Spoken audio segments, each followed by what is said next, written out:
Fala galera, tudo bem com vocês? Aqui é o GFOT 1000 e vamos para mais um vídeo contando a história do Brasileirão, né? É, o primeiro vídeo do ano foi sobre o Brasileirão 2004, né? E eu não gravei com a minha voz, né? Eu decidi gravar com uma voz diferenciada, né? Aquela voz que você pega o texto e converte em áudio, né? Enfim. Porque eu também não estava muito afim de fazer também e tal, mas hoje agora eu estou afim e vamos lá, né? Bom, e hoje vamos falar sobre o Brasileirão 2005, né? O Brasileirão das polêmicas, né? Foi um campeonato polêmico ali e todo mundo se lembra, né? O campeonato que teve a famosa máfia do apito, onde os jogos, né, apitados lá de forma irregular lá pelo juiz tiveram que ser remarcados, enfim, né? E foi um campeonato vencido pelo Corinthians, né? O Corinthians da MSI, com vários jogadores incríveis, né? Jogadores interessantes ali que o Corinthians contratou, né? E esse foi o quarto título brasileiro do Corinthians e o primeiro do clube em pontos corridos, né? E diferente de 2003, 2004, que tivemos 24 times, né? Em 2005 a diminuição seguiu, né? São 22 times jogando o campeonato, né? E novamente os 4 últimos caem, né? E aí ano seguinte, 2006, né? A partir de 2006 seria estabelecido 20 clubes, né? Que é os moldes atuais que a gente conhece, né? O Corinthians chegou naquele ano como favorito ao título, né? Até porque contratou grandes jogadores, né? Da época, né? De destaque aí trouxe Tevez, né? Carlitos Tevez, que era destaque no Boca, né? Era novo, mas era um cara cheio de estrela ali, né? Tava sendo importante ali no futebol argentino. Trouxe também o Mascherano, né? Mascherano, o volante do River. E aí teve mais outros importantes ali. O Corinthians trouxe o Roger Flores, né? O Roger Flores que estava no ano anterior, estava no Fluminense, né? E veio ali para somar no Corinthians. Trouxe o Carlos Alberto do Porto, né? O Carlos Alberto era novo na época, mas era já um jogador já famoso, né? Vamos dizer assim. E no segundo semestre o Corinthians trouxe o Nilmar, né? Outro cara novo também. O Nilmar tinha saído do Inter em 2003, né? No fim de 2003, foi pro futebol europeu no Lyon. E aí do Lyon o Corinthians o trouxe, né? Pro segundo semestre. Você vê que o Corinthians trouxe alguns jogadores assim talentosos, né? Com muito talento, mas que eram novos, né? E o Corinthians acabou dando certo, né? Essas contratações, né? Principalmente depois, né? Da queda do Passarella, né? Até porque o começo do Corinthians no campeonato não foi bom, né? O time em 3 jogos perdeu 2, né? Tomando de 5 do São Paulo no Pacaembu. Esse resultado derrubou o Passarella, o técnico. E aí o Corinthians estava procurando técnico. E aí, enquanto isso, colocou o Márcio, né? O Márcio Bittencourt, que em 90 estava no Corinthians como jogador, né? Ele foi campeão em 90 e em 2005 ele era o técnico. E aí o Corinthians começou a reagir com o Márcio Bittencourt, né? O time reagiu rápido, chegou ao G4. O time começou a encantar a Fiel, né? Com gols, com o Tevez cada vez mais nos braços da galera do Corinthians. E aí, num jogo contra o Curitiba, né? No primeiro turno, o Corinthians bate o Curitiba, acho que foi 2-0, 3-0, não sei. Acho que foi 3-0. E aí vira líder do campeonato, né? E o Corinthians terminou o primeiro turno na liderança, né? Seguido ali de Fluminense e o Internacional. E o Goiás um pouco para trás. No segundo turno, o Corinthians trouxe o matador Nilmar, né? Como a gente falou, e o time seguiu forte. E aí, entre setembro e outubro, houve várias coisas, né? Tanto no Corinthians como fora de campo, né? No Corinthians, por exemplo, teve um jogo que o Corinthians acabou com o Flamengo, né? Venceu 3-1 o Flamengo. O Flamengo naquela época tava uma draga, né? Tanto que brigou para não cair. Antes desse jogo, o Márcio Braga, o presidente do Flamengo, até provocou o jogador Tevez, falando que não conhecia o Tevez e tal, né? Que não sei o quê. E aí o Tevez respondeu com estilo, né? Fez 2 gols e deu aquela resposta, né? Tipo, agora acho que ele me conhece e tal, né? Só que aí depois desse jogo, né? A diretoria do Corinthians estranhamente demitiu o Márcio Bittencourt, né? Todos ali não entenderam na época e tal. Alegavam que o Márcio era muito inexperiente e tal, e preferiu trazer um técnico mais de renome, né? E o escolhido foi o Antônio Lopes, né? Que é muito conhecido por causa do Vasco, né? Muitos trabalhos lá no Vasco da Gama, enfim. E o Antônio Lopes, naquele ano, tinha feito uma grande campanha, por exemplo, no Atlético Paranaense, né? Que foi vice-campeão da Libertadores, né? E aí a diretoria apostou no delegado, né? Como ele é chamado. E enfim, né? Com o Antônio Lopes o time seguiu a mesma, né? Mas só que muitos jogadores da época falam que adoravam mais o Márcio Bittencourt do que o Lopes. Mas enfim. Outro caso que explodiu foi fora de campo, né? Que aí foi descoberta a má-fé do apito, né? E o que aconteceu é que 11 jogos apitados por Edilson Pereira de Carvalho foram todos anulados, né? Porque descobriu ali um esquema, né, de apostadores e tal, né?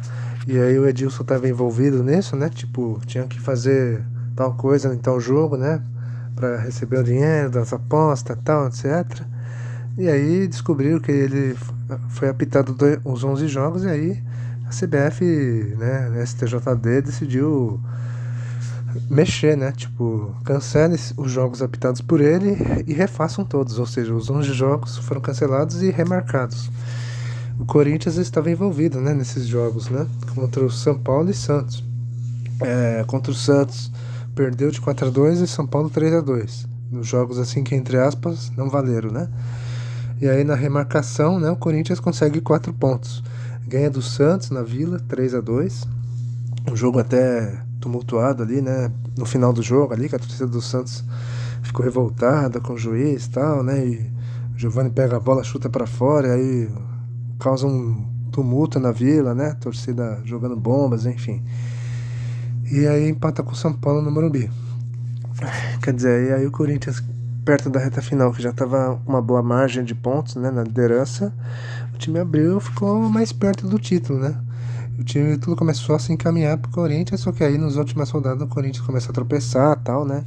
Começa a perder, mas começa a empatar muito.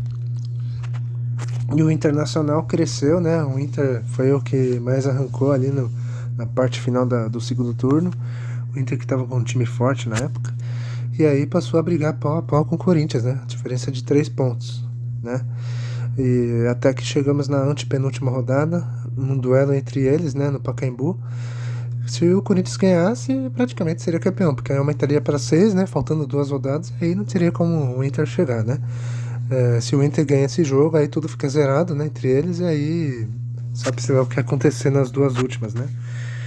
O jogo foi equilibrado, tal, o Tevez abriu o placar pro Corinthians, só que aí no segundo tempo o Inter voltou com tudo, empatou com o Rafael Sobis, né? E o jogo ficou 1-1. Mas o que mais marcou, né, nesse jogo foi um pênalti do Fábio Costa no Tinga, né? E os colorados até hoje reclamam, né, desse lance. E o juiz Márcio Rezende estranhamente expulsa o jogador colorado, alegando que ele simulou, né? E o mais estranho é que depois do jogo ele falou que confessou, né, que errou, tal, né? Mas enfim, né, vai entender o que se passou na cabeça do Márcio, né? E a torcida do Inter até hoje não consegue esquecer esse campeonato por causa disso, né? Não só por causa desse lance polêmico, como também dos jogos lá anulados que teve que ser remarcados, enfim.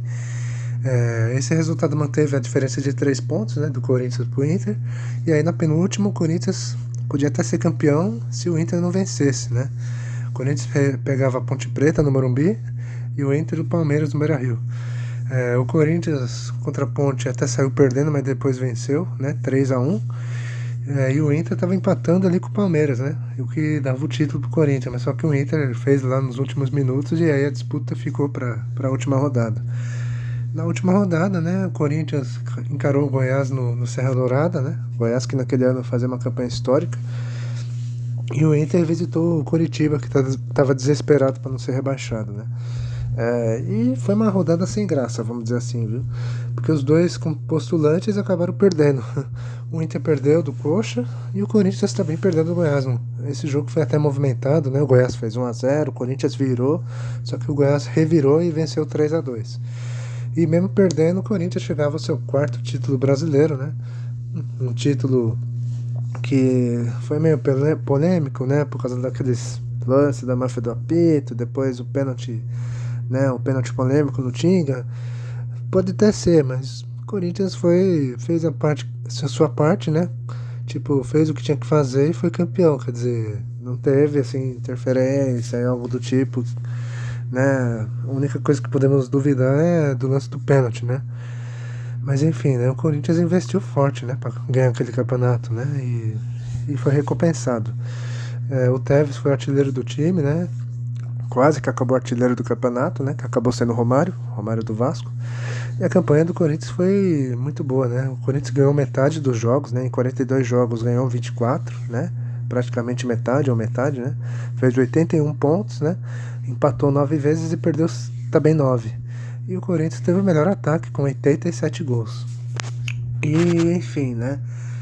O Corinthians depois disso entrou em queda livre, né? Porque houve descoberta de fraude, de lavagem de dinheiro da MSI, né? Nos anos seguintes, né? E aí o time entrou ladeira abaixo, né? 2006 já deu uma prova e 2007 foi a pá de cal, né? Com o Corinthians sendo rebaixado para a Série B, né? 2 anos depois desse título. Mas enfim, isso aí fica para outra história, né? Para outro audiocast sobre o Brasileirão. E o time base desse time de 2005, Fábio Costa no gol, né? Fábio Costa veio em 2004 no Corinthians, né? Então, e aí ele foi ídolo no Santos, virou ídolo no Corinthians, né? Só que o Fábio é mais conhecido no Santos, né? Pelo time do Robinho e Diego, enfim. Vamos lá, a defesa. Os laterais eram Coelho, né? O Coelho, aquele mesmo Coelho que nos recentes aí foi interino no Corinthians aí, né? Foi o tapa-buraco no Corinthians aí, pra quem não sabe, né? E o Gustavo Neri, né? Na esquerda, né? Falando do Coelho, às vezes entrava o Edson, um lateralzinho ali que era limitado e tal, né? E o Eduardo Ratinho também costumava entrar nesse time, mas na parte final ali o Lopes procurou colocar o Coelho, né? Às vezes o Eduardo Ratinho começava a titular, mas aí ele colocava o Coelho e ele decidiu, né? Por exemplo, na penúltima rodada ele decidiu no jogo de falta ali, no gol de falta, e na última ele fez um dos gols ali também, mesmo perdendo por 3-2 pro Goiás. Seguindo a escalação, né, meio campo ali, Mascherano ou Mascherano, né, como vocês preferirem. Às vezes entrava o Bruno Otávio, um moleque ali da base, só que ele era limitado, né. Marcelo Matos, né, esse aí era muito bom jogador. O titular era o Roger, né, o Roger Flores, só que aí ele se machucou perto da reta final ali do campeonato e aí o Rosiné entrou. Às vezes entrava um moleque pequenininho, né, que parecia um anão, chamado Elton, né. Mas a maioria das vezes o titular era Rosiné. E o Carlos Alberto, né? O Carlos Alberto ali, o 19, né? Que na época ele usava trancinha, aquela coisa toda, né? Que veio do Porto, que municiava ali o ataque. E no ataque, né? Nilmar e Tevez, né? O Corinthians no começo estava com Tevez e Jô, às vezes Tevez e Bobô, né? Esse Bobô era muito fraco, né? O Corinthians não conseguia achar uma dupla ideal pro Tevez, até que no segundo semestre veio o Nilmar. E os dois ali se encaixaram muito bem e foram importantes no título. Técnicos eu coloquei 2, tá? Márcio Bittencourt, né? Até por boa parte. E perto, né, da reta final, do Antônio Lopes. E é isso, né? A primeira parte a gente já contou, né? E vamos encerrar o vídeo para falar da parte 2, né? Sobre a surpresa, a decepção, jogos. Digo jogão, né? No caso. Além da polêmica do campeonato, né? A máfia do apito, enfim. Eu vou encerrando por aqui. Essa parte será só sobre o título do Corinthians, né? O tetracampeão, né? E é isso, né? Espero que vocês tenham gostado.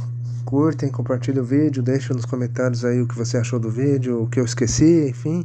Eu vou ficando por aqui e a parte 2, já. E a parte 2 vocês verão lá sobre a polêmica também do campeonato, né? Eu vou ficando por aqui. Tchau, falou.